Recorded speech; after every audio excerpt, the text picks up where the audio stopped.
أعوذ بالله من الشيطان الرجيم. بسم الله الرحمن الرحيم. الحمد لله رب العالمين، وصلى الله وسلم على نبينا محمد وعلى آله وصحبه أجمعين.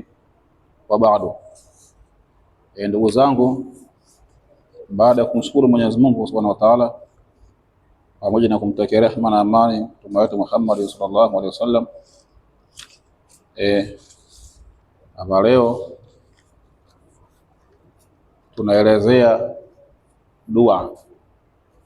dua hii ambayo unaweza kuitumia katika mambo mengi sana, na dua hii ni katika dua ambazo ukizisoma ni dua ambazo zina sari'ul ijaba, majibu ya haraka sana kwa mwenye kufanya dua hii. Dua hii imeelezewa dua hii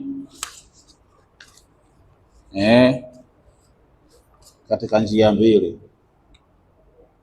Njia ya kwanza ya dua hii inaitwa tariqatul kubra, njia kubwa.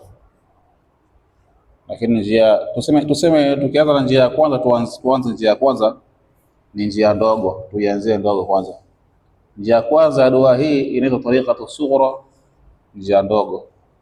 Alafu njia ya pili ya dua hii ya kuisoma inaitwa tariqatul kubra, njia kubwa. Na dua hii si nyingine, ni dua ya Jaljaluti. Ni dua ya Jaljaluti ambayo kama nilivyosema, dua hii husomwa kwa ajili ya mambo mengi sana, na ndani ya dua hii kuna kasamu nyingi sana. Ndani ya dua hii kuna kasamu nyingi sana. Lakini sasa leo tutaielezea njia ndogo, njia ya kwanza ambayo inaitwa njia ndogo. Hii njia ndogo hii ya dua hii ni njia ambayo imeelezea majina ya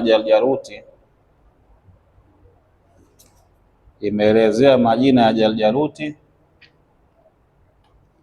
alafu mbele, baada ya kusoma dua hiyo, vikaelezewa vipengele ambavyo vikachambua kila kipengele au kila beti ambayo umesoma ndani ya ile dua inakuwa ina matumizi fulani ambayo yameelezewa.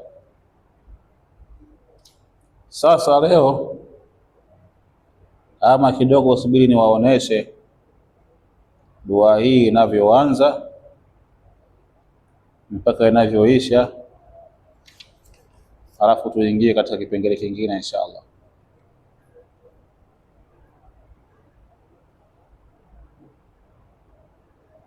Nitawaonesha dua hii inavyoanza, lakini nimesema nitaonesha dua ya Jaljaluti katika njia ndogo, tariqatu sughra, njia ndogo.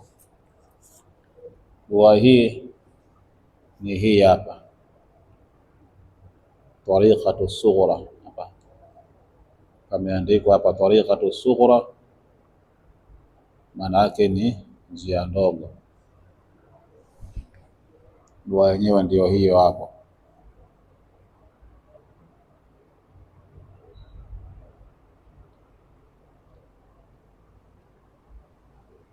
Ambayo hapo imeanza bada'tu bismillahi ruhi bihi ila kashfi sa'ib batni tat wa sallatu fi thani ala khairi khalqihi Muhammadin man dhaha zalata wal khalat sa'altuka bismil mu'azzami qadruhu bi ajin ahuzin jalla jalatun jaljalat.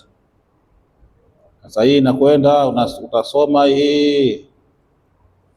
utasoma ukimaliza peji hii utafungua hapa, soma upande wa huku, ala wakfini ya dhaljali bikafikun, utakwenda mpaka hapa, utasoma upande wa huku, utamalizia hapa huku. Hapo inakwenda isha. Alafu ukija huku mbele ndio kuna maelezo sasa. hapa kwenye tammat, hapa ndo dua itakuwa imeisha, lakini kuna beti hapa